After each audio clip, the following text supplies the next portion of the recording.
We're ready. Thank you. Good evening and welcome to the regular meeting of Hamilton City Council for April 10th, 2024, a little after 6 o'clock. We're in City Council Chambers, 345 High Street in Hamilton. We do have one public hearing this evening. It's about the East Avenue Corridor Redevelopment Plan. Roll call, please. Moeller, Present, I'm sorry. Pullman, Present. Ryan, Present. Fear, Present. Vaughn, Present. Nab, Present. Lauer. Present. We have a quorum. We're going to start off the meeting with an offering of prayer, followed by the Pledge of Allegiance. Please stand if you are able. Almighty God, guide us, inspire us, protect us. Watch over and protect our military, our first responders, and those who are traveling through our city. Thank you for natural events as amazing as the eclipse and as simple as a smile on a rainy day. Guide this council to make good decisions this evening. Amen. Amen. Pledge allegiance to the flag of the United States of America and to the republic for which it stands, one nation, under God, indivisible, with liberty and justice for all. Okay. We have some really special presentations this evening.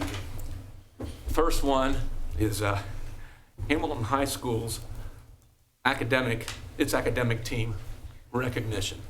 This is probably the first time ever in the city of Hamilton its academic has been recognized, and it's overdue because you guys did something very special. Coach, you want to come up here and introduce your team members and kind of what they accomplished this year? Hi, everybody. My name's Matt Nickel. I'm the coach. I'm a social studies teacher at Hamilton High School. And this year, we had a 15-3 season. That was the best season that Hamilton academic team has had since the GMC went into 10 teams. Varsity was runner-up in the GMC tournament, and we got a regional bid, an automatic regional bid, which actually we're playing at Northmont High School this Saturday in the regional tournament.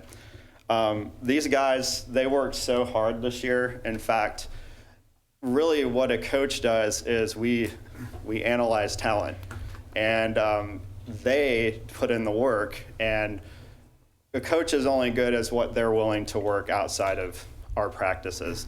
And from the end of the season prior, in February and March, they started to meet at homes, meet at True West Coffee on the west side, and just meet at various places, and they got really good. And then we usually start practicing in October, late October. They were ready to go like 2 weeks after school started. They were like, when are we gonna practice? So we started like voluntary practices, and they like, well, when are we gonna go to tournaments? So we went to 2 preseason tournaments, and we fared pretty well. So we knew what we were up against. And then when we got into the season, we just win after win after win.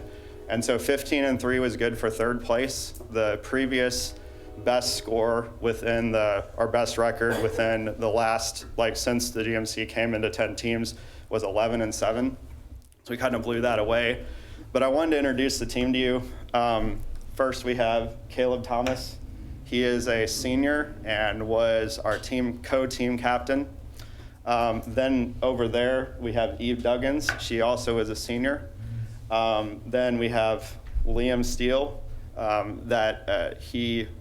they were the best player on the team MVP. And everybody would kind of agree with that, voted the team MVP. And then you have Vince Keep. Vince Keep is like Mr. Hamilton. He was homecoming king, and he also was co-captain, and he, along with Caleb, really got the team together. And then you have Jacob Alexander, who's a junior, and we're going to be good this next year and the year after because we have 2 of these people returning. And I feel very confident about the direction of the quiz team.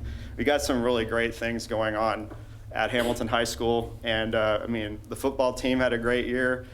Boys basketball had a great year.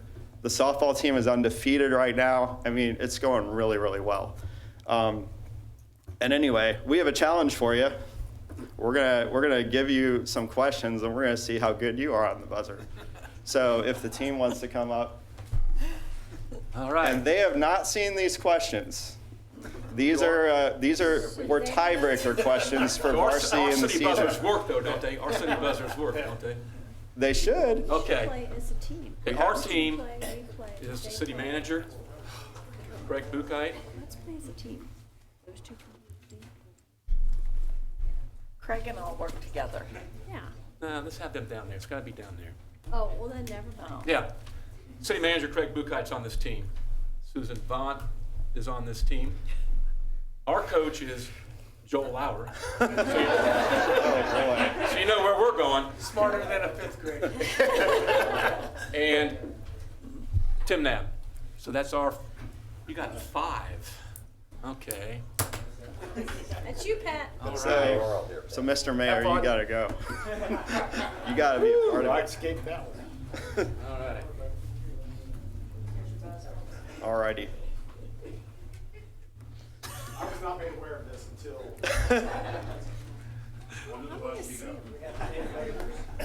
So. Hey, I gotta go down and see this. So let me explain how a match works, okay? So in a given match, there's three rounds. One is the category round. There's 10 academic rounds, including social studies, science, math, everything. And then each team gets a question to answer, and then there's a toss-up that's kind of like Jeopardy. So there's the category round. Then you have the alphabet round, where you have 20 questions. Each team gets a sheet of paper, 4 minutes. You get 20 questions. They're random questions, and the answers all start with one letter. And then this round that we're going to simulate is the the lightning round. This is like Jeopardy. You get 5 seconds to answer it. Whoever buzzes in first, you can buzz in before the question is not completed, and I highly recommend you do so because they will. So anyway, are you ready? Yes. Do you want to do a buzzer check? We always do this. Okay.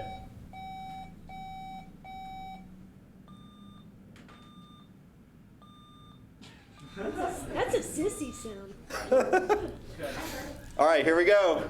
Here we go. Number 1.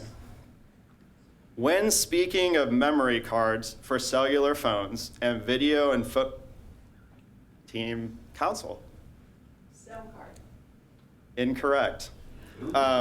And video and photographic cameras, what does the SD and SD card stand for? Solid disk. Incorrect. It's secure digital. Secure digital. And we actually do have that happen sometimes. We actually do have that happen sometimes. All right. Number 2. On February 8th, 2023, what future Hall of Famer and 4-time NBA champion passed Kareem Abdul-Jabbar? LeBron James. LeBron James is correct. 1 point. Oh my God. Are you playing? All right. All right. Me too, by the way. We lived in the 90s. Number 3, what American politician wrote the book The Audacity of Hope and the 1995 memoir Dreams of My Father? Barack Obama. That is Barack Obama. Number 4, You guys doing good. what is the most visited website in the world? Google. Google is correct. Number 5, what man ran for and eventually won the U.S. presidency using the campaign slogan, Return to Normalcy? Warren Harding. That is Warren Harding. Do you want to do 5 more? Okay. I'll tell you what, just for the council, we're going to do JV. How about state capital? Do JV. No. Hey, you're basic me, Okay. so I don't think it's gonna end well. Yeah. Okay. Okay, here we go. 5 more questions, so here you go. Number 1, the oldest franchise in American professional sports to both continuously remain in the same city and retain the same nickname is what MLB, Major League Baseball, Team A? Incorrect. Same name. Is what Major League Baseball franchise that was founded in 1883 and that plays their home games in Philadelphia? Philadelphia Phillies. That is correct.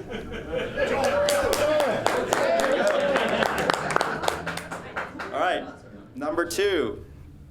In 2007, what actor stirred controversy when he appeared nude on stage in his role in the play Equus, leading some to believe he would be removed from his starring role in the Harry Potter series? Daniel Radcliffe. That is correct, 1-1. Number 3. Brain Trust was the nickname of the advisors to what 20th century U.S. president?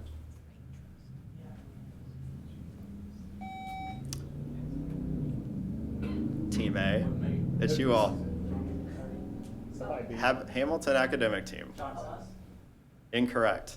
You have a guess. 20th century, you said? Mm-hmm. George Bush. Time, but it was FDR. So it's 1-1. Number 4. What is the most abundant element in the universe? Hydrogen. Hydrogen is correct. Number 5. What country was formerly led by Presidents Nicolas Sarkozy?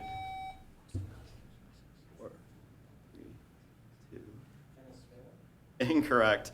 And Francois Mitterrand. France is correct. There you go. Hey, okay, it's 2-2, so we got to do another tiebreaker.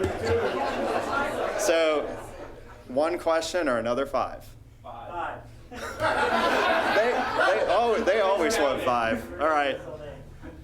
Number 1, what destructive creatures are sometimes called white ants?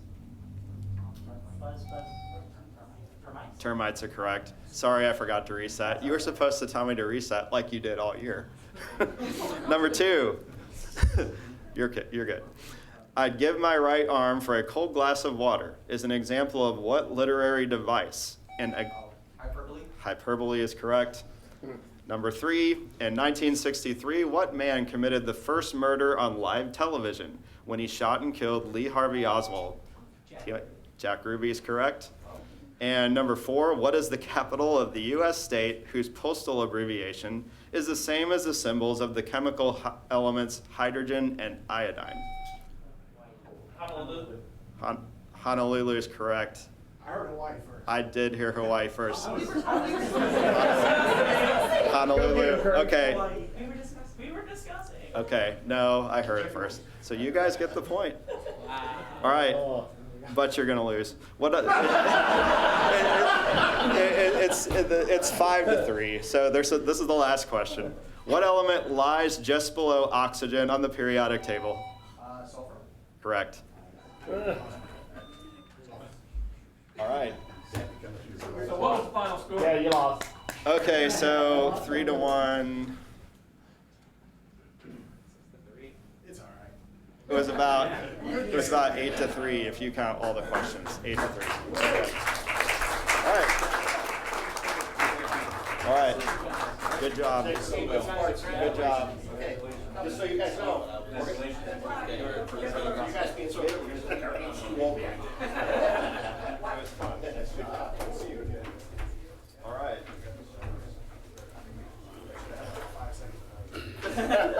Put us on a time for us, right? Get in there. Okay. You guys, All right. no tap? Yeah, they worked out. Wow, how embarrassing. I did write an article for the softball team. Matt, I just want to say thank you very much for bringing these guys. I see Mr. Holbrook out there. I think it's very important that we begin to recognize some of the accomplishments. You know, we have a sports page in the newspaper. However, we don't always get to see all the other things that are going on with groups and clubs. And what a benefit to our city that we have so many clubs that are participating and competing in Hamilton, where 10 years ago, I'm not sure that we had all these great things going for us, and it helps build a community between our schools and our city council, and I'm very appreciative to be a part of it. So, thank you very much, Matt. Daniel, keep those waters, man. Oh, coaches got him. Thank you, Joel, and they're great representatives of Hamilton High School Yes. and our city.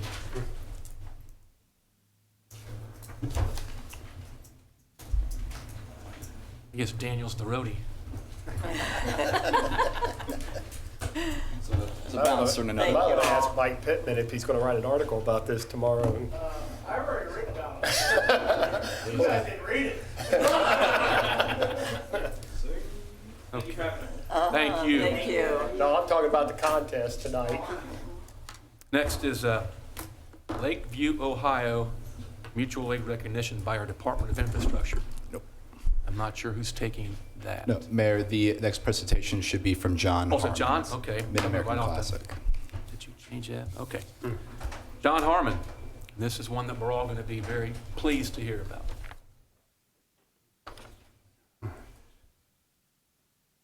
You'll be happy to know there's no contests involved with this one. Good evening. Mayor, council members, thank you for the opportunity to address the council tonight. My name is John Harmon. I'm a longtime member of the Fairfield Optimist Club and have been on the club's board of directors for several years. Through our partnership with the Fairfield Optimist Soccer Club, I have also been a member of the committee that runs the Mid-American Soccer Classic. The tournament is coming up this weekend on April 12th, 13th, and 14th. I want to take the opportunity to update the council on this year's numbers. Right now, we are at approximately 400 teams, slightly larger than last year's 375. That breaks down to 61 divisions for both boys and girls, ages 8 to 18. We will have 67 different soccer clubs represented all over Ohio, Kentucky, West Virginia, Pennsylvania, Michigan, and Illinois. As the members of the council are no doubt aware, the tournament had severe traffic problems last year. Starting last summer, at the behest of Fairfield Police Chief Maynard, we have had 3 meetings with the Fairfield City Police Department and various other Fairfield City departments to work on a plan to alleviate the problems for 2024 and going forward. As part of this, we have realigned the traffic pattern and developed a multi-point plan to improve traffic flow and other related issues. The major issue last year was getting the cars off River Road and into the park roads. So we've got a 13-point plan that we're working on with Fairfield, and we have high hopes it will solve our issues. Last year, with 375 teams, we used 22 fields in Joyce Park, which put Joyce Park pretty much at capacity. We've agreed to limit Joyce Park to 16 fields this year to reduce the pressure. We're going to be using 2 fields at Fairfield High School, which we were unable to use last year. We're also going to be using 9 fields at Line Mound and Rensselaer Park, which is part of the Metro Park system on the north side of the city. Previously, we played 2 games in the evening on Friday night at the Optimist Complex. To help alleviate the pressure on the Saturday and Sunday games, we're planning on playing 2 games at every field in Joyce Park this year as well on Friday night. This will move an additional 30 to 32 games off the Saturday and Sunday schedule. We're currently, we've had discussions with the Hamilton Parks Conservancy to open a backdoor driveway into one of our biggest parking lots, which is behind the FOP lot.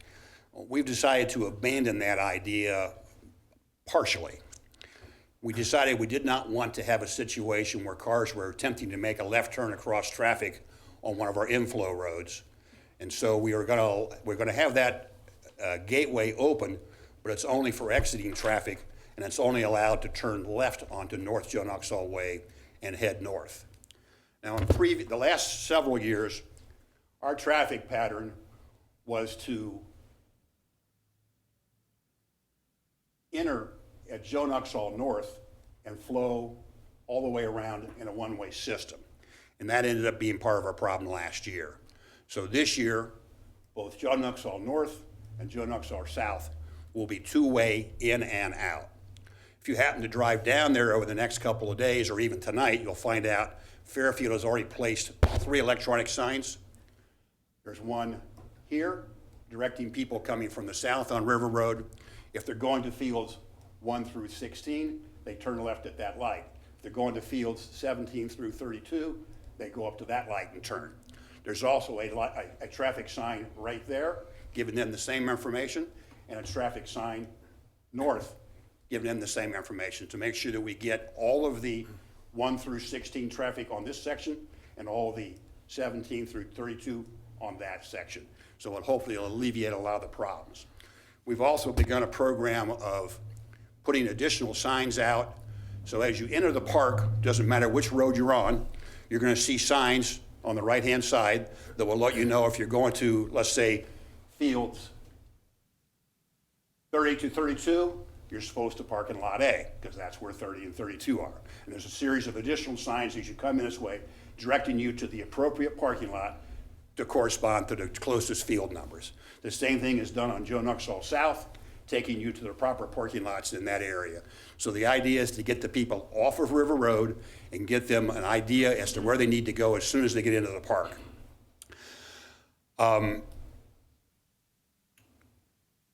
We've also changed one other aspect of traffic control with the Fairfield Police. In previous years, it was considered to be special duty to work Saturday and Sunday. And last year, there was a breakdown in communication. And on Saturday, we didn't have officers directing traffic at our two major intersections. Fairfield has made that assigned duty. We will have officers out there on both Friday night, all day Saturday, and all day Sunday. In addition, we will continue to hire an off-duty Hamilton police officer for the major stop sign in the middle of George Park to create flow in that area. Because again, the game plan is to get people off of River Road onto both the Nuxhalls and to get them through that intersection and onto their parking places. So one more thing is that we have, we're now using a social media communication network called Band, and all of our field maps, parking lot maps, and et cetera, are up on Band. And the Band app is being pushed out to all the coaches and all the parents. Hopefully, we can't force them to do it. Hopefully, they might even look at this before the tournament so they know where they're going. But we can lead that horse to water. We can't necessarily make it drink. So I think that's pretty much the gist of the plan. I know that we had severe problems, unfortunately, in neighborhoods in this area last year with people parking on the streets, et cetera. We're hoping to get people off River Road and make sure that that does not happen in 2024. That's pretty much what I've got. Does anybody from the council have any questions of us? First off, I want to say thank you, John, for being here, because you and I talked after last year's event, and you said you're going to work on a plan, you're going to come to the council meeting, and you've described your plan. Hope you have a great success this year. Thank you. Got a lot of teams. Hope it works out really well for our citizens, your citizens, and also for those soccer families. Well, one of the good things that's going to happen, because we have so many out-of-town teams, the hotels are going to be full. So, that is revenue for both cities, and it's something we look forward to every year. So, by the way, Mayor, have you had any good Nepalese food lately? Have not, but it was very good what I had. You and I dined on, and the Fairfield mayor did too as well. The mayor and I had the opportunity, a local group of Nepalese citizens has purchased the former FOP Lodge on Joe Nuxhall Way, and they've turned it into a Nepalese community cultural center. And the mayor of Hamilton, the mayor of Fairfield, and some members of the Fairfield Optimist Club, because since we're their neighbors, attended their grand opening about 4 weeks ago. It was a very nice program they had put forth. So, It was. so anyway, Any questions for John or comments? Thank you so much for coming. Yeah. thank you. This means a lot when these two cities work together. Yes, and just to keep it flowing, I'll be back next year. Thank you. Thank you. Okay. We next have the Hollow Earth Festival proclamation. You request that? You did. Here. but, Anybody else here from the organization? I I think some people are. Hey, who's been involved with the Hollow Earth event? Chris has. Chris Marciello. All right, thank you. Yeah, Come on there's up. all kinds of Brad probably people. has too, and Jennifer. Okay. You want to come down here? Oh, sure. There.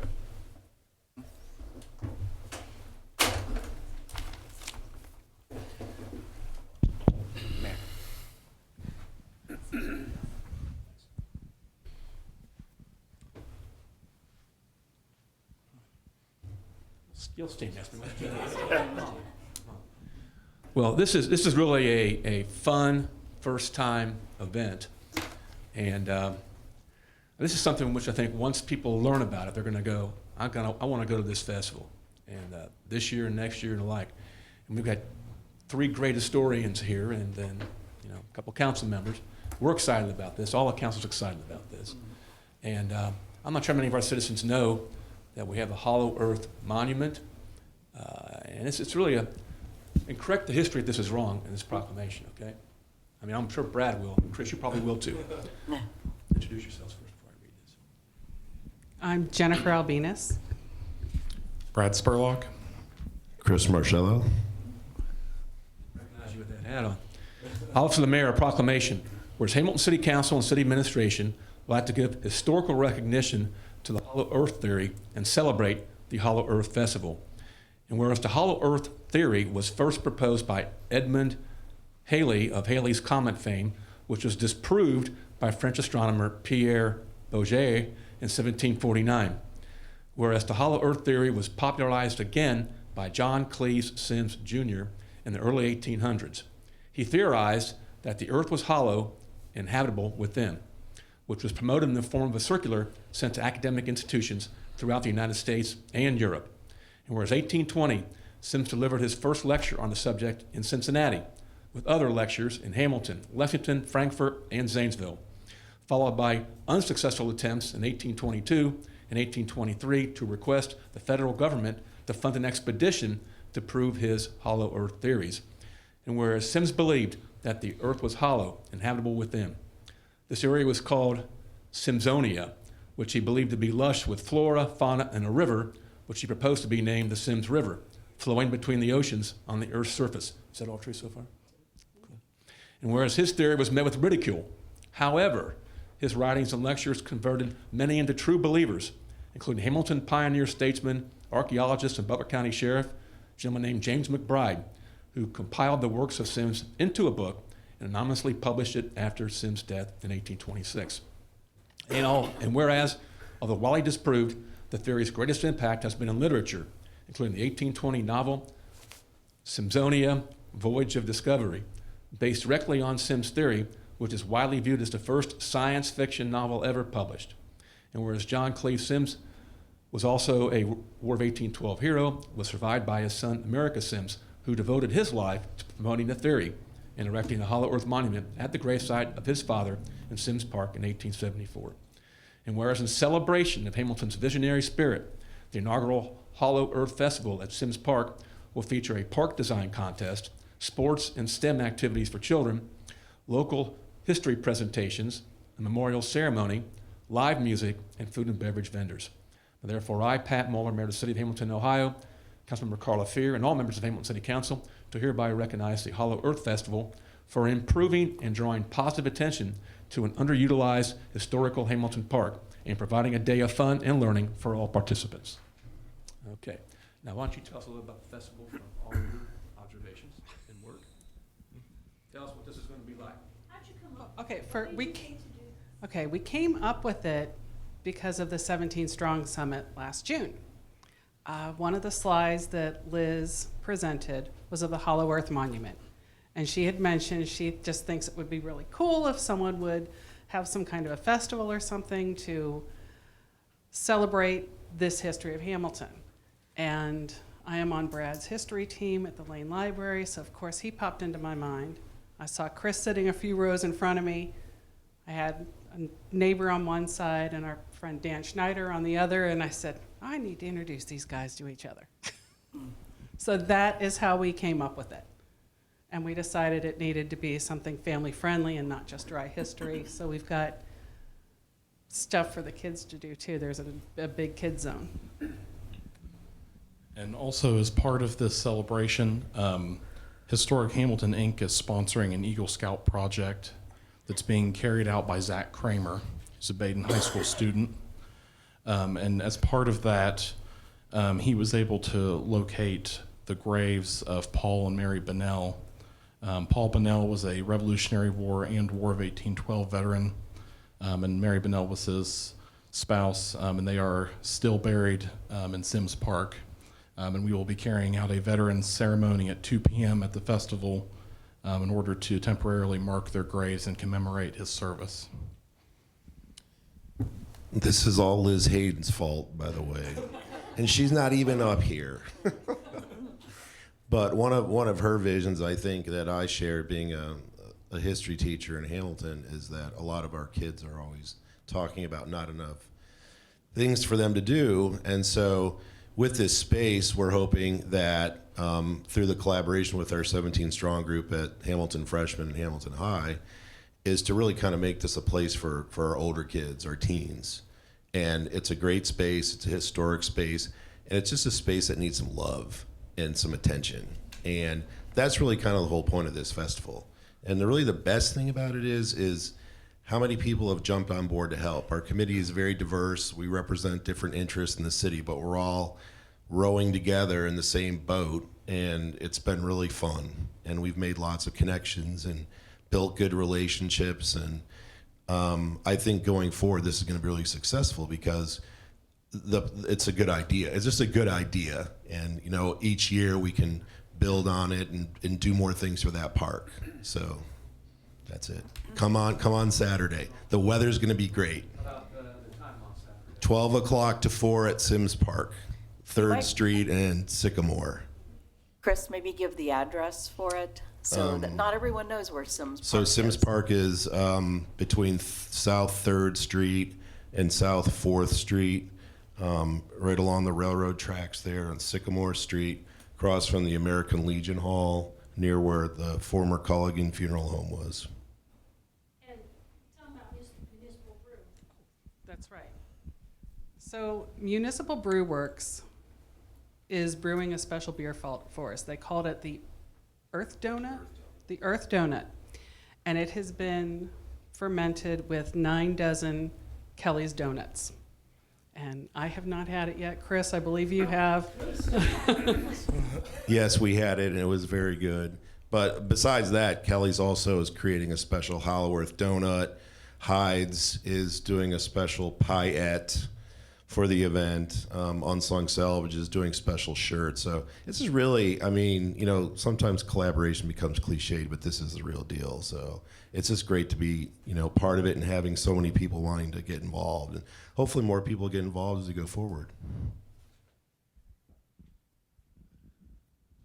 Another visionary event in the city of Hamilton, and this one involves history and science.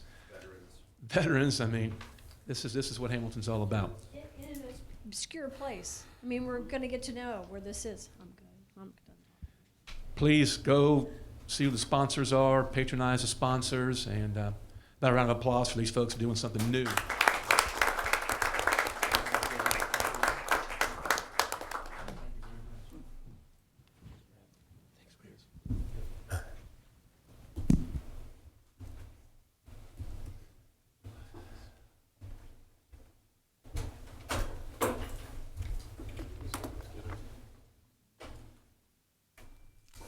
That takes care of special presentations.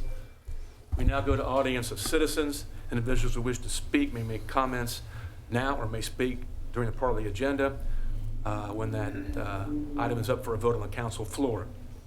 All individuals who wish to speak are required to sign this blue public speaking book, and each speaker is allowed up to 5 minutes. So we've got a few people who signed. Jim Lonman.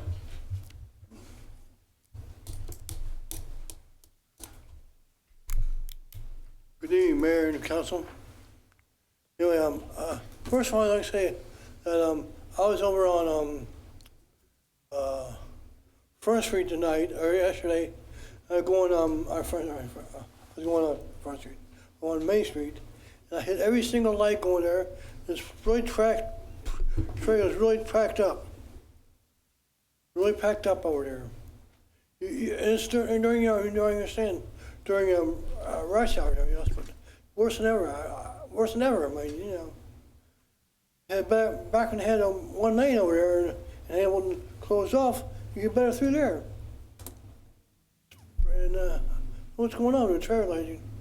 And also, there's also the traffic light over by Kroger's over on what street is that? Grand and Grand over there. They're finally fixing that lane over there. It makes it better. It's really packed up over there. Really packed up, and plus and then also on parking in Hamilton. I live over on Franklin Street. Okay, I go up to Fifth Street, turn right, or F Street, turn right on Ross Street. When there's cars parked on Ross Street, we can't see the cars coming from the other direction. I complained to the cops, and they don't do nothing. That's bullcrap. The cops ain't doing nothing around this damn town. Well, that's three things you've mentioned. Is that what you wanted to mention tonight? You wanted to mention those three things, right? Okay. Regarding the traffic, we're always trying to stay ahead of any kind of issues, but we appreciate hearing issues. And if you've described some for us tonight, thank you for doing that. But we're making our traffic better to be able to get through the city. And so thank you for bringing to our attention some of the issues about traffic. Turn lane near Grand Boulevard. I think our traffic engineers have been working on various things, so don't forget to thank the traffic engineer for all the work that he has done. He's doing a good job, Sam. He's doing a really good job, is right. And regarding Franklin Street, it's a pretty busy street, kind of narrow at times, so it's we're enforcing what should be enforced, what can be enforced. So thank you for bringing these ideas and what you have seen, because you do tell us what you see and some of the things we've actually been able to get done, and some take a little bit more time to get done. Okay? Thank you very much. All right. Thank you, Jim. It all. Next, we have Reverend Vanessa Cummings.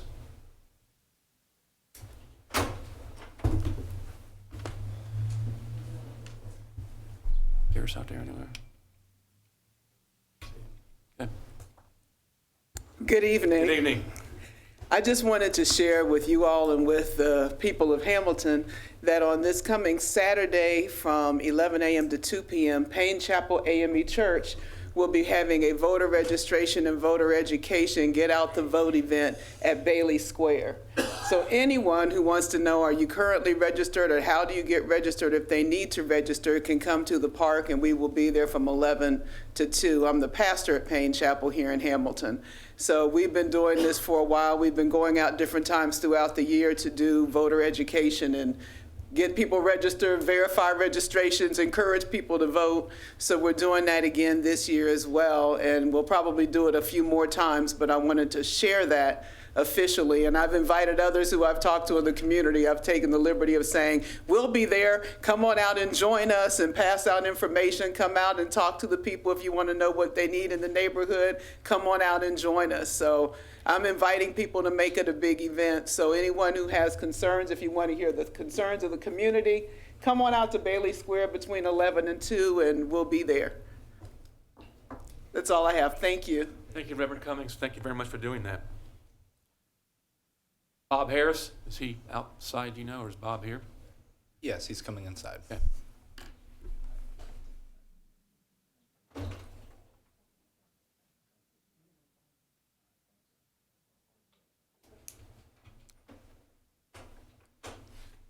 Bob Harris, President of Southeast Civic Association, 429 South 2nd Street. Good evening to council and audience of council.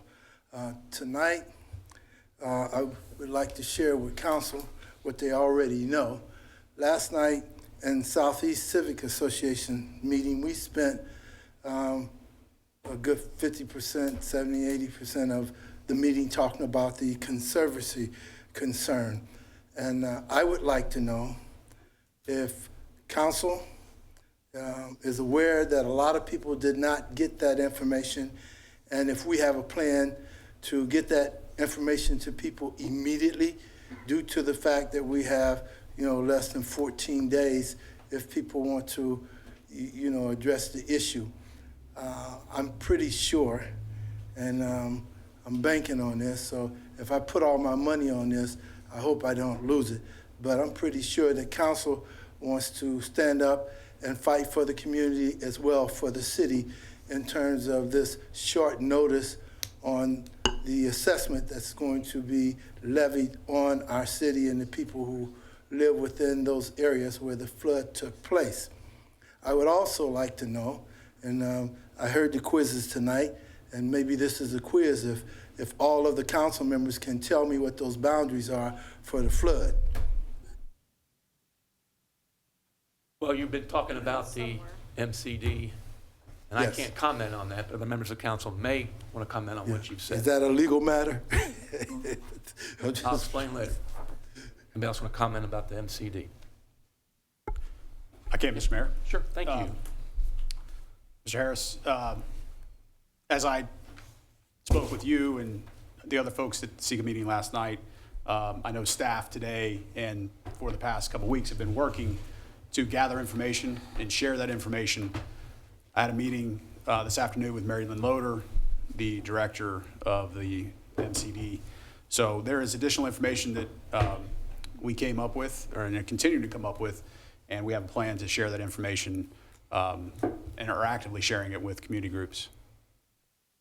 Okay, city manager, seeing that we have such a short window, are there any plans or any way that we have information that can be passed out to those areas that are affected?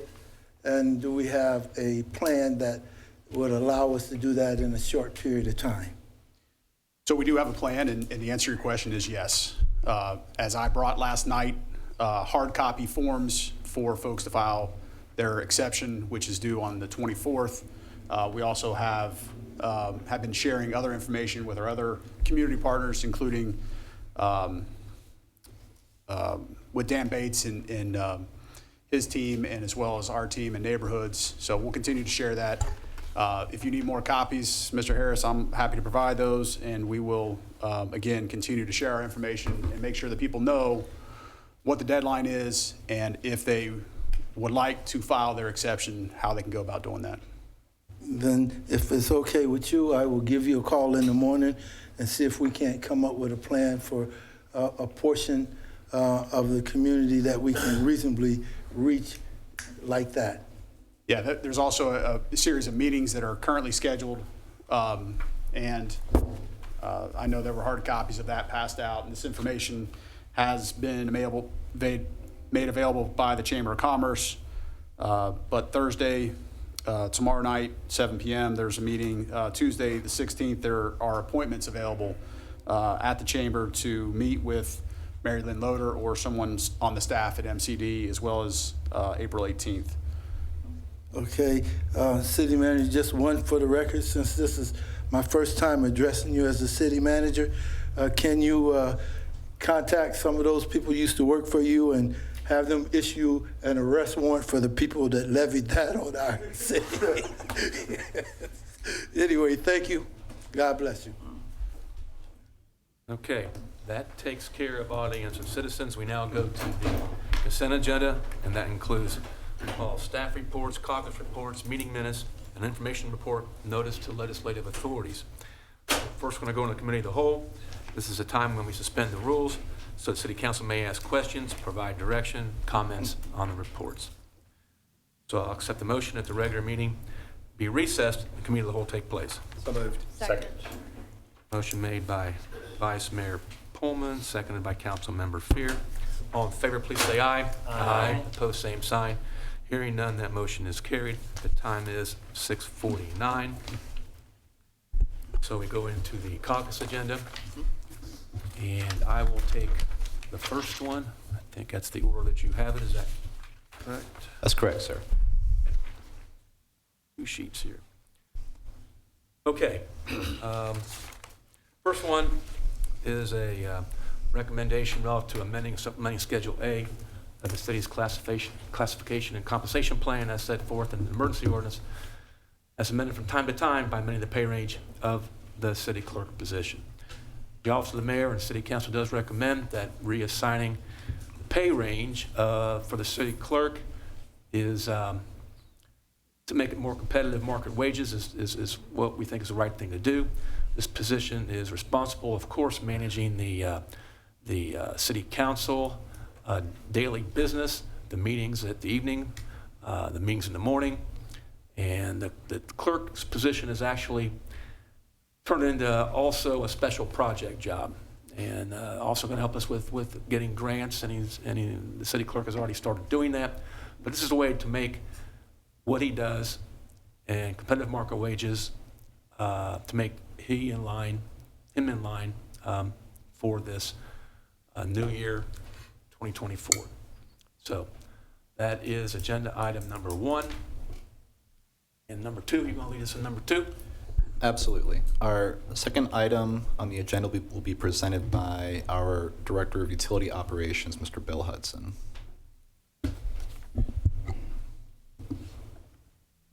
Oh, good slides. Yeah, it's coming.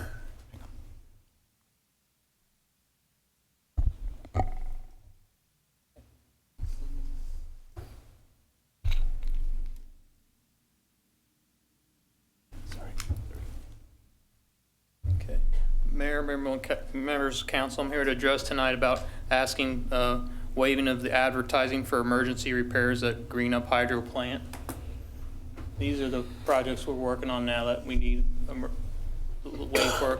We're utilizing Mitacon, who we have our maintenance contract with, so we already have agreed upon salaries and wages with everything, so we're following their scale. It's just to get it done in a timely manner. We got units down now, and of course, when we're not generating, we're losing money, so we're just trying to get everything back up in a timely manner. So this is what we've got going on right now at the plant. So we're in full maintenance mode and emergency repair mode right now at that plant. Sorry about that. Any questions? Questions? No. Thank you for repairing it and maintaining it. Good luck, Bill. Yeah. Next up will be a presentation by our Director of Engineering, Mr. Rich Engel.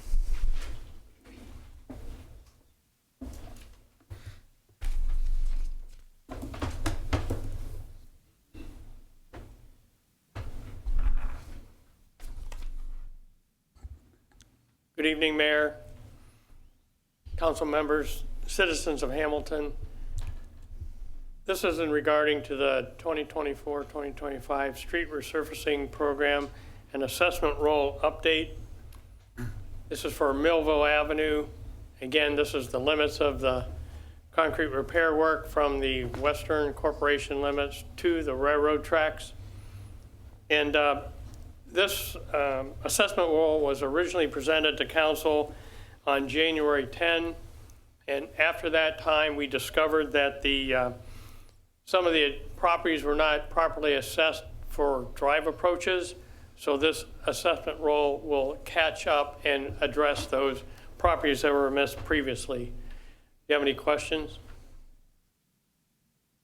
Thank you, Rich. Okay, thank you.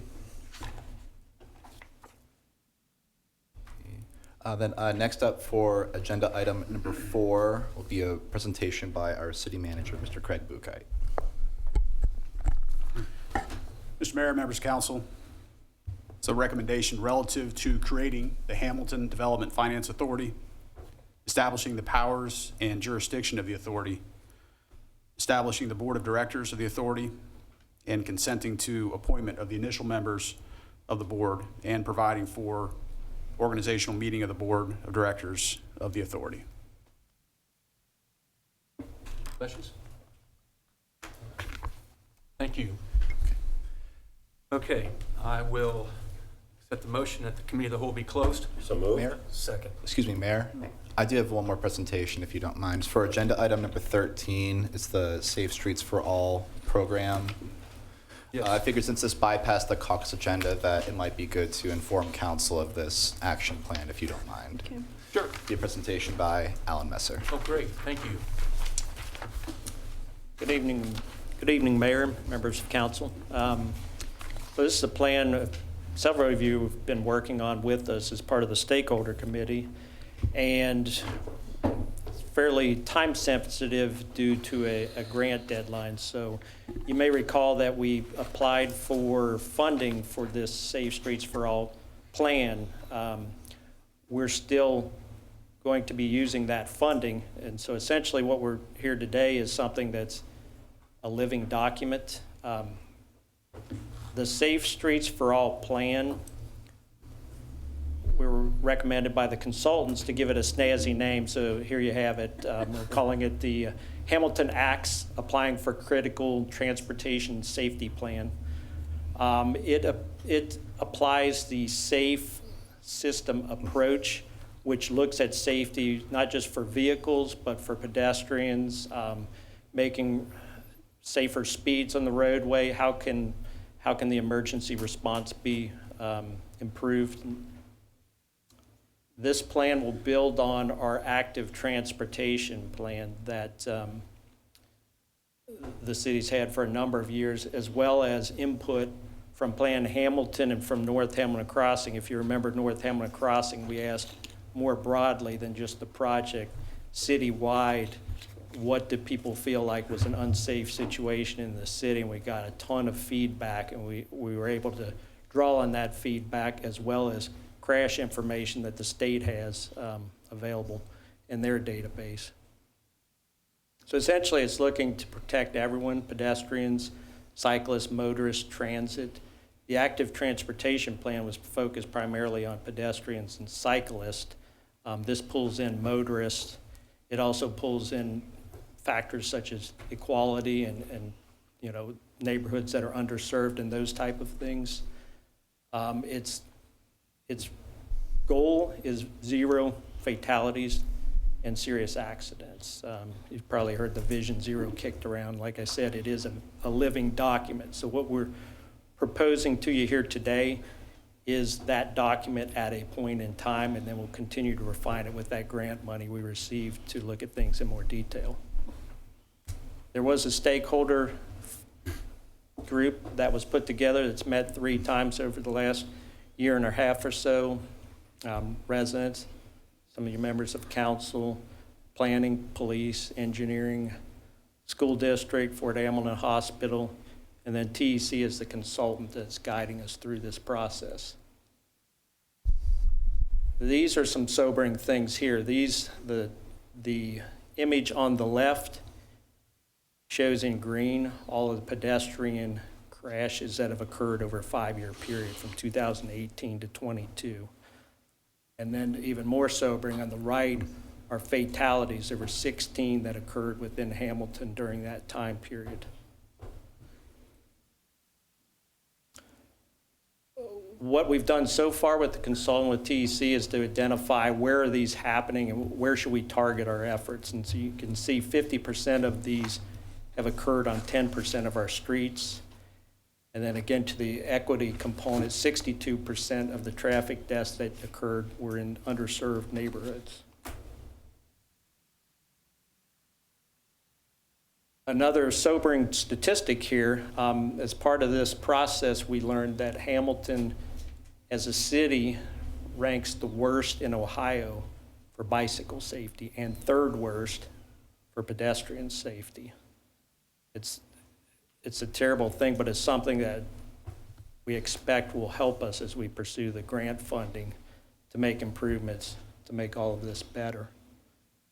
We had 4 of the 86 worst intersections, 2 of the top 65 worst roadway segments.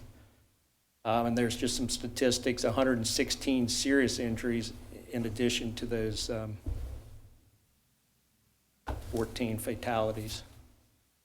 And then almost 9,000 crashes. So we're focused on the serious crashes and the fatalities, but we're also focused on reducing crashes overall, because even though somebody may have not been physically harmed, we all know we've experienced our own crashes, loved ones that have had crashes, how traumatic that can be when you're in that situation. These are the next steps. So we're here today for the adoption of the plan. Be back at the next council meeting laying out the grant that we're applying for that's due in early May. With that, are there any questions? Well, so yeah, this is a great plan. I'm glad you're seeking grants, and I know you've got a great team working this plan, because Vice Mayor Pullman and I have been to a couple of those meetings. But this is a game changer and a life changer both. I mean, this is, for our neighborhood, it's a game changer, but it's a lifesaver. This is impressive stuff. It really, really is. Mr. Mayor, Please. being a part of that group as well, I would say it's been extremely beneficial to have resident comments and resident members. Residents who can, tell you what's happening on the streets where they live. And I think that has been a really important part of this. And not only to talk about the dangerous areas, but giving ideas of how to make it safer. There have been some great ideas where grant money can be used and how we can make our streets safer. And I think that's just been extremely beneficial. Police and planning have both been actively involved in this. I mean, this Very, is, very this is much really so. top-notch. Liz Hayden and I and, And of course yourself. yeah. Any other comments? Thank you. Thank you. Thank you. That take care of the caucus agenda? Yes, sir. Okay. I'll set the motion that the committee of the whole be closed. So moved. Second. Motion by Councilmember Nab, second by Councilmember Ryan. All in favor, please say aye. Aye. Opposed, same sign. Hearing none, that motion is carried at 7:01. I'll set the motion that the regular meeting be reconvened. So moved. Second. Motion by Councilmember Fear, second by Councilmember Ryan. Roll call vote on that motion, please. Moeller. Yes? Pullman. Yes. Ryan. Yes. Fear. Yes. Vaughn. Yes. Nab. Yes. Lauer. Yes. Motion adopted, 7-0. I'll set the motion at this time. Mr. Mayor, Vice Mayor Pullman. make a motion that with the exception of the items so noted, council receive the reports of the consent agenda and concur on the recommendations. Second. Motion by Vice Mayor Pullman, second by Councilmember Vaughn. All in favor, please say aye. Aye. Opposed, same sign. Hearing none, that motion is carried. Now I'll set the motion that the regular meeting be recessed and the public hearing take place. So moved. Second. Motion by Councilmember Nab, second by Councilmember Ryan. All in favor, please say aye. Aye. Aye. Opposed, same sign. Hearing none, that motion is carried. 7:02 on those. Mr. City Clerk, would you read the public hearing into the record, please? A public hearing regarding approving a major amendment to Plan Hamilton, the city's comprehensive plan. This should be, yes, it should be the city's comprehensive plan and adopting the proposed update. Okay. Is there anyone in the audience wishes to be heard at this public hearing involving major amendment to our Plan Hamilton? Anyone in the audience wish to be heard at this public hearing at all? Okay, anyone want, I don't think anybody signed the book. Nobody signed the book to speak at the public hearing. That being said, anyone on council wish to comment or make a motion? Mr. Mayor, Councilmember Vaughn. I move the public hearing be closed. Second. Motion by Councilmember Vaughn, second by Vice Mayor Pullman. All in favor, please say aye. Aye. Opposed, same sign. Hearing none, that motion is carried at 7:03. Now I'll go to page 3 of our particular agendas, and I'll set the motion at the regular meeting be reconvened. So moved. Second. Motion by Vice Mayor Pullman, second by Councilmember Fear. Roll call vote on that? Moeller. Yes. Pullman. Yes. Ryan. Yes. Fear. Yes. Vaughn. Yes. Nab. Yes. Lauer. Yes. Motion adopted, 7-0. Okay. Now set the motion as we enter into the section of council actions pertaining to legislative items. Mr. Mayor, Councilmember Nab. I move that a note be made upon the minutes that each member of council was furnished a printed copy of each item of legislation prior to its being considered at this meeting. Second. Motion by Councilmember Nab, second by Councilmember Vaughn. All in favor, please say aye. Aye. Opposed, same sign. Hearing none, that motion is carried. So at 7:04, the meeting was reconvened. At 7:04, we also entered into this section. We now go to pending legislation. We go to agenda item number 6, second reading of an ordinance involving our 2022 concrete repair and resurfacing program. An ordinance levying special assessments for public improvements in accordance with resolution number R 2022-2-12, adopted February 23, 2022, relative to the construction and repair of existing sidewalks and driveway aprons on various streets and avenues in the city of Hamilton, Ohio. Final assessment roll for the 2022 concrete repair and resurfacing program, second reading. Mr. Mayor. Vice Mayor Pullman. Make a motion that the ordinance be adopted. Second. Motion by Vice Mayor Pullman, second by Councilmember Vaughn. Any comments on this particular ordinance? Hearing none, roll call vote, please. Moeller, Yes? Pullman, Yes. Ryan, Yes. Fear, Yes. Vaughn, Yes. Nab, Yes. Lauer. Yes. Ordinance adopted, 7-0. Move to agenda item number 7, which is second reading of an ordinance involving the Pyramid Hill Boulevard Concrete Repair and Resurfacing Program. An ordinance levying a special assessment for public improvements in accordance with Resolution Number R 2023-2-10 adopted February 8, 2023, relative to the construction and repair of existing sidewalks and driveway aprons on various streets and avenues in the city of Hamilton, Ohio. Final assessment roll for the Pyramid Hill Boulevard Concrete Repair and Resurfacing Program, second reading. Mr. Mayor, Councilmember Fear. I move the ordinance be adopted. Second. Motion by Councilmember Fear, second by Councilmember Lauer. Any discussion on this particular ordinance? Okay. Hearing none, roll call. Moeller, Yes? Pullman, Yes. Ryan, Yes. Fear, Yes. Vaughn, Yes. Nab, Yes. Lauer. Yes. Ordinance adopted, 7-0. We go to agenda item number 8, under new legislation. First reading of an ordinance involving a new classification of police civilian manager.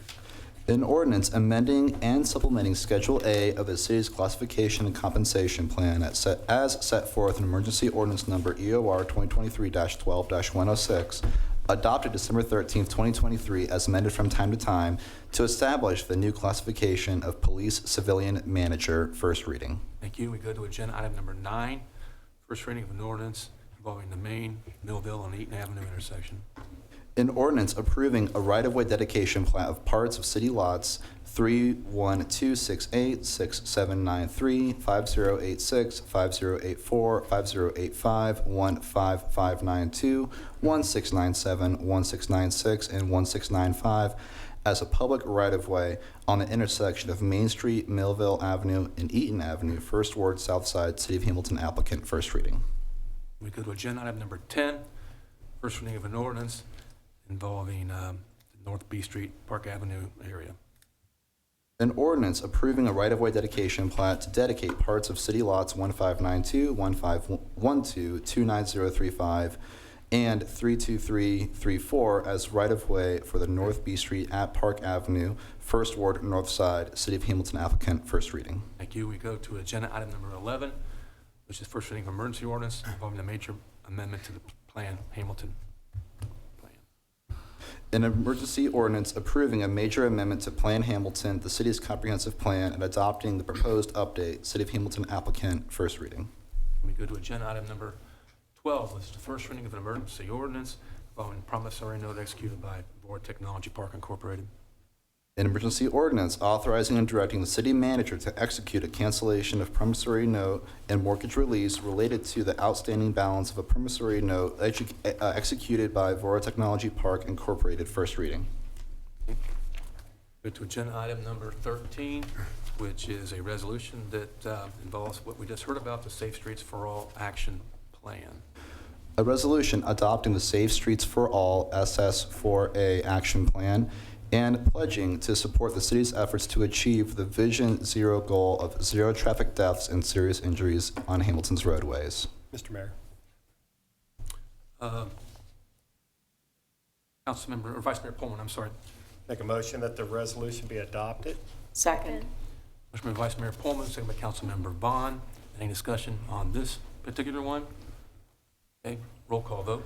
Moeller, Yes. Pullman, Yes. Ryan, Yes. Fear, Yes. Vaughn, Yes. Nab, Yes. Lauer. Yes. Resolution adopted, 7-0. Okay, we now go to agenda item number 14, and I have to abstain from that and have to leave the dais at this time. Okay. All right, go to agenda item number 14, a resolution objecting to the Miami Conservancy District readjustment of the appraisal benefits. Okay, I'll read agenda item number 14. A resolution objecting to the Miami Conservancy District's readjustment of appraisal benefits and requesting the Court of Common Pleas to consider a 2-year moratorium for the Miami Conservancy District's readjustment of appraisal benefits. Mr. Mayor. At this time, I'd like to speak from the podium. Good evening. Pat Moeller, address 223 South Front Street, Hamilton, Ohio is my business address, and 735 Columbia Road, Hamilton, Ohio is my residence address. and I did sign the Audience of Citizens book this evening to speak. I am here speaking my personal views as a citizen only on the Miami Conservancy District readjustment, which affects my business, real property. My property sits within the MCD district. And I'm not speaking as a representative of others. My concerns are the planning and the timeline of the readjustment. This is an assessment, but to me, it kind of seems like a tax. I do not like to be assessed or taxed on my property without a reasonable lead time in order which to ask questions, to go to meetings, to develop a plan, to present possible alternatives. I, as a private citizen, like the opportunity to be involved in the process of change. Personally, I would like to have the MCD have a board meeting in Hamilton about the readjustment. That board meeting would be historic, it would be symbolic, and it'd be meaningful to me as a Hamilton real property owner, and I would attend that meeting. Hamilton was a founding father of the MCD, and their founding father pretty much at the birth of the MCD. And I invite the MCD board to come to Hamilton, to have a meeting in Hamilton. What is the solution? As a citizen and a real property owner, I'd slow the train down. I would park the train and determine if this readjustment is the only way or the right way to meet the capital needs for protecting real property from water events. Obviously, the MCD has done some incredible work over the years, but there's a right way in my mind as an owner of real property in the MCD footprint. There's a right way to do this. Thank you. Anybody have any other questions or comments? Councilman Lauer. This is a bit lengthy, but I do feel compelled, and it is necessary to for some of our citizens that have voiced their opinion to me. I am disgusted by the absurd assessment that is being implemented by the Miami Conservancy District. It is alarming to hear that many of our citizens and businesses within the city will be impacted by this unprecedented, unwarranted, and potentially devastating financial burden on our continued economic growth.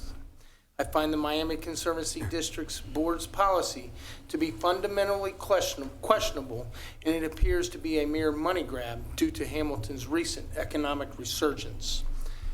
I sincerely question the lack of due process. It is critical for any governing body to consider the concerns and the feedback of their people. Not only has the Miami Conservancy District not given consideration to the people, it has left them with less than 30 days, a 30-day window to file an exemption. I have heard from some concerned citizens whose businesses and properties are within the floodplain that have stated that they have not received a notice or a statement of their assessment. Then we have our citizens who are renters, who will be forced to absorb the hike and may not be aware of this tax that will get into their pockets. This makes me question the due diligence. Recently, when property taxes were increased, Nancy Nix went on an extensive campaign to inform her constituents of the potential impacts to her communities. In this matter, our citizens were poorly informed, and the process fell short when it came to transparency. Continuing along the lines of due process, our people are victims of taxation without representation. If they are going to be taxed, they are entitled to have the opportunity to elect the very officials who will impose these excessive assessments. Furthermore, I find the assessment calculation to be arbitrary, ambiguous, and outdated. To base their calculations in part on the depth of flooding and the percentage of property that was flooded is at best a guesstimate. What are their tools of measurement? Our town has changed since 1913, and many of the properties that were affected are now gone. And many have been affected by technology and other innovations to lower the impact on any potential flood. More importantly, I have real concern with how this tax will impact our citizens, local businesses, both big and small, and the entire community. Speaking with a local pastor, he stated that his financially struggling church's assessment will more than go up by 5 times. Our big businesses will also be impacted harshly as well. Spooky Nook will be going from a $9,000 tax to over a $477,000 tax. Although our community is prospering, we are not totally on our feet. Many small businesses that support big businesses will be forced to close their doors as well. Who can blame them, as they could potentially lose their life savings, or worse yet, their hope. Future businesses will only be deterred from coming to Hamilton. I look at my students whose families are already taxed and stretched financially. This increase based on property values along our riverside communities will undoubtedly have a major negative impact on these citizens' ability to ever grow beyond the needs of survival, many of which will be displaced.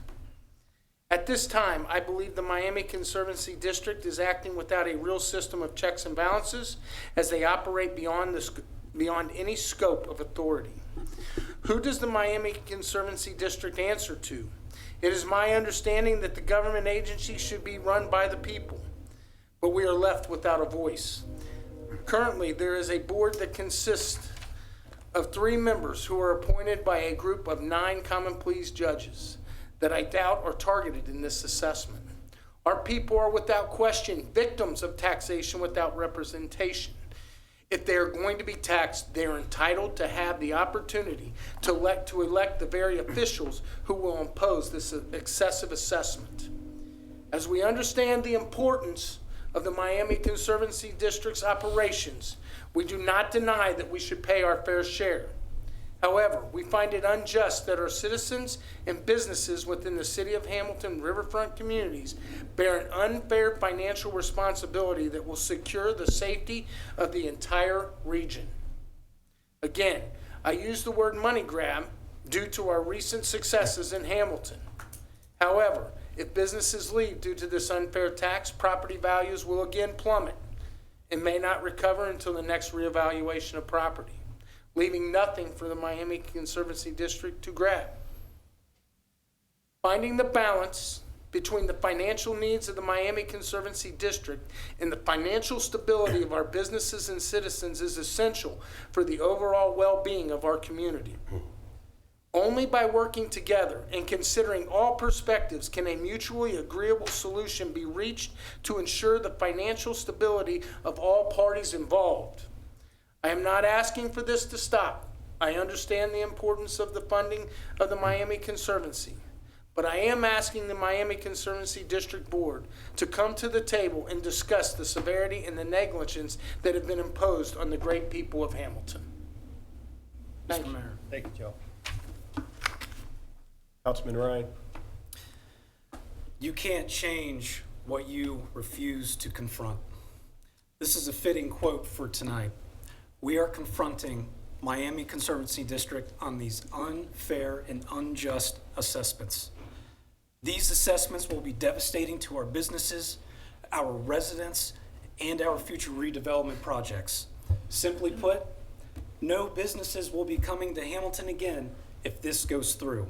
And this is completely unacceptable, and I will not stand for it. From the start, MCD has had every opportunity to be proactive about this process, but they weren't.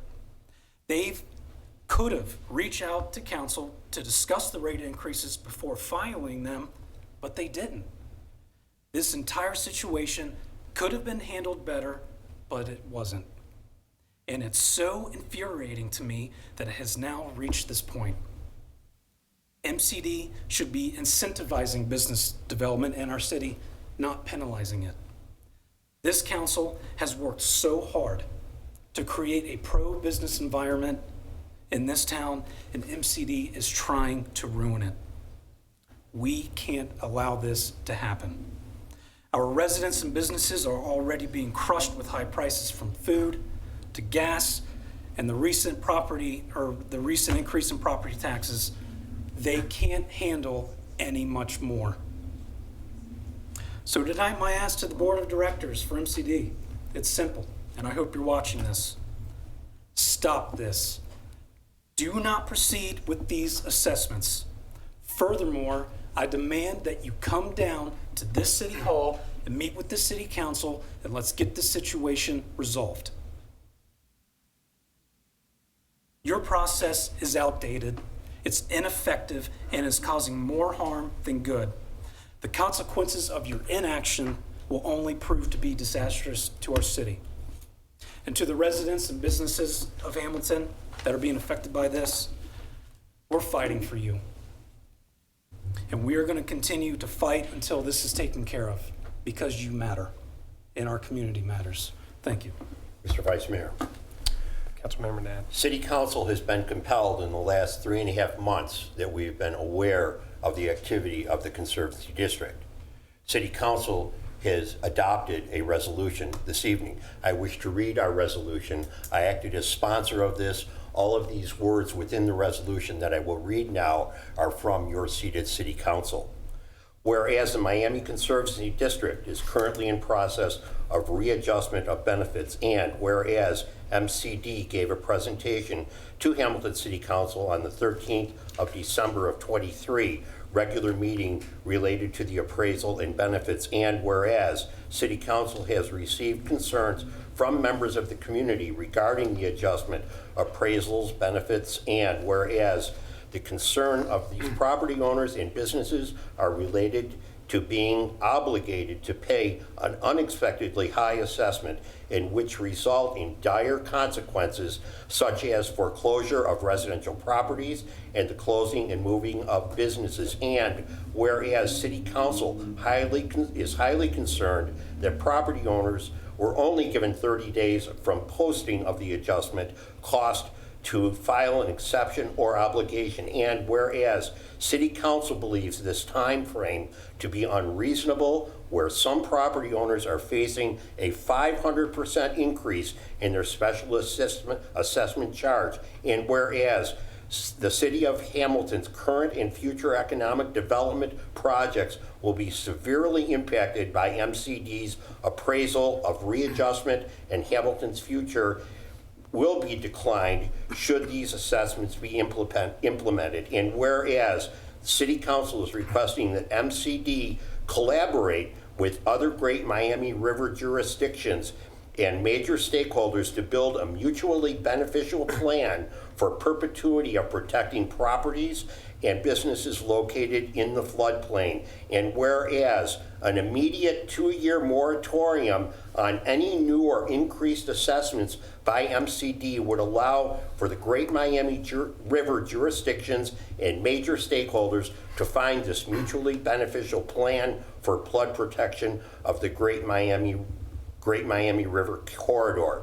Now therefore be it resolved by the City Council of the City of Hamilton, Ohio, that we do stand behind these comments this evening, and the resolution would be signed by all members of City Council on behalf of all members of our city, all residents, all businesses, all future stakeholders in the City of Hamilton that would be affected by this very unjust assessment. Thank you. Vice Mayor. Councilman Terry. Seems we're all reading tonight, so I'm actually going to read something that comes directly from the Miami Conservancy District that was in today's paper.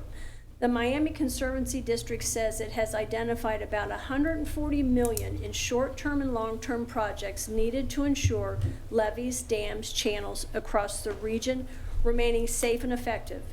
Aging infrastructure, extreme weather events, and increasing rainfall are putting pressure on the Regional Flood Protection Plan, which has critical maintenance, repair, rehabilitation, and reinvestments needed.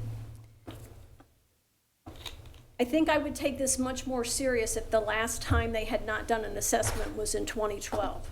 But if you honestly believe that in 12 years you're not going to have this infrastructure, and this is now when you want to make up for it, there is something terribly wrong there, and these people are not to be managing this conservancy. And I agree with everything everyone else has said up here. Mr. Vice Mayor. Councilmember Vaughn. I will just add, again, I agree with everything that's been said and feel very strongly about the resolution that we're bringing forward tonight. I will say, as a resident of Hamilton all my life, I do not live in that area. I think it's totally unfair, unjust for the 1913 flood to be the basis for the decision to, again, assess fees for the folks that live there. We all, 63,000 of us and all of our visitors, enjoy the riverfront. And as a resident of Hamilton, if we need an assessment, let's look at doing it citywide. It would be minuscule for us. It would be unfair to think that a small number of people who were not here in 1913 have to carry the burden. And I believe it should be fairly assessed. It will take time, and that's why I believe this 2 years may be necessary. It has been 12 years since an assessment was done. We need to work together to collaborate. And this goes the whole Riverway.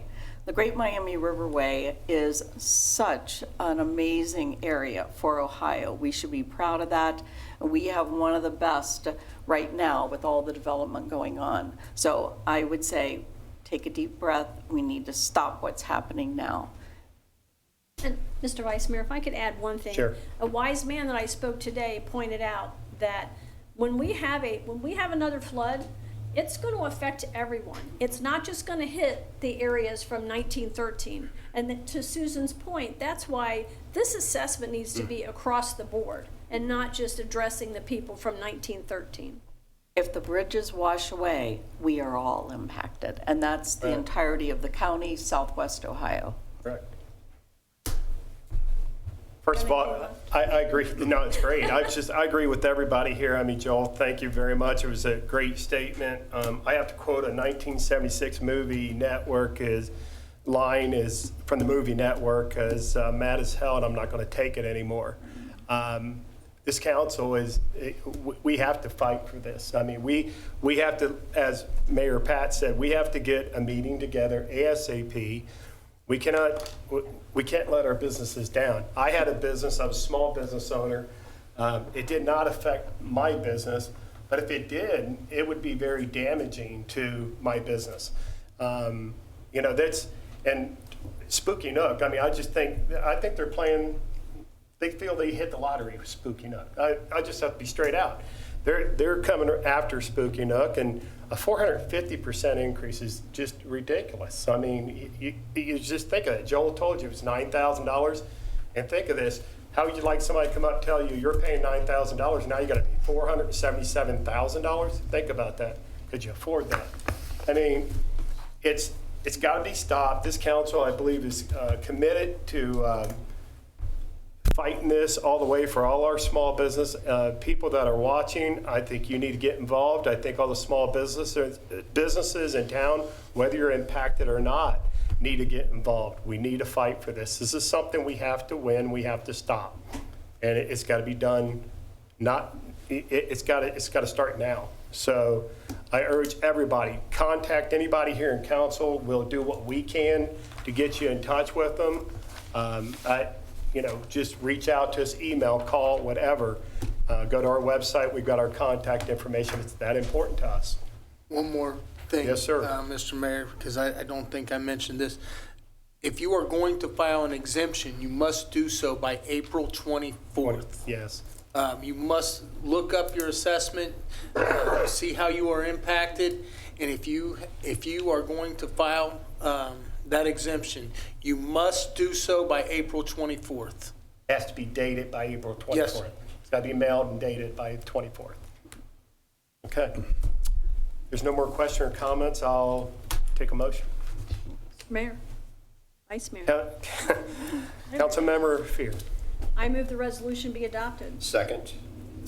Motion by Councilmember Fear, second by Councilmember Nab. Roll call. Pullman, Yes. Ryan, Yes. Fear, Yes. Vaughn, Yes. Nab, Yes. Lauer. Yes. Resolution adopted 6-0. I'll let Mayor come back in. Good job. I'm only Vice. Okay, now go to audience, city manager, Greg Bucay. Thank you, Mayor. I'd like to just begin by thanking Hamilton City Schools for that very humbling experience, starting out the first meeting. What a way to start. Yes. I'd also just like to acknowledge the eclipse that happened on Monday this week and the incredible effort by Hamilton City staff, including our neighborhoods, police department, and a lot of our small businesses and restaurants who made that a very special day here in the city. We had viewing events at Jefferson Park, Potters Park, and most especially Markham Park, which turned out to be one of the most beautiful days of the year. To have an event like that coincide with the great weather, clear skies, and we were able to pull that off and really showcase the city in an amazing way. We had thousands of people who were traveling through and visiting here, and it turned out to be a wonderful day. As to the Miami Conservancy District, again, staff continues to hear from community members and direct them and educate them in terms of what their options are and make sure they have the accurate information while we continue to meet and gather information and take our direction from council. Thank you. Okay. On to City Council. Mr. Mayor? Councilmember Vaughn. You got a promotion. Thanks. Maybe on behalf of everyone, but welcome to our new city manager. Thank you. You've done a fine job. You did answer the only question correctly up there. So I will note that. So we will follow your lead, but welcome. Thank you. Anyone else? Mr. Mayor, I'd also like to thank the Chamber and 17 Strong and everybody that was involved with the Eclipse event. It was a great event, and man, I would also like to thank Craig for stepping up. I appreciate you, man, and here to support you. Thank you. Anybody else? Also, I mentioned from the eclipse to the Hollow Earth, this scientific, historic, but it's Hamilton like a place to be, a place to see what's going on and meet a lot of visitors in our town the day of the eclipse. So, okay, executive session. Are you requesting me to go into executive session, Mr. City Manager? There is. Okay. To consider the appointment, employment, promotion, or compensation of a public employee, and to confer with an attorney for the public body concerning disputes involving the public body that are subject of imminent court action. Okay. Is there a motion that council go into executive session for those stated purposes given by the city manager? So moved. Second. Motion made by Vice Mayor Pullman, second by Councilmember Ryan. Roll call vote on that motion, please. Moeller? Yes. Pullman? Yes. Ryan? Yes. Fear? Yes. Vaughn? Yes. Nab? Yes. Lauer? Yes. Motion adopted 7-0. It's 7:34. We're going to go into executive session, and we'll come out of executive session just to adjourn the regular meeting. So business is done for the evening. Thank you all for being here.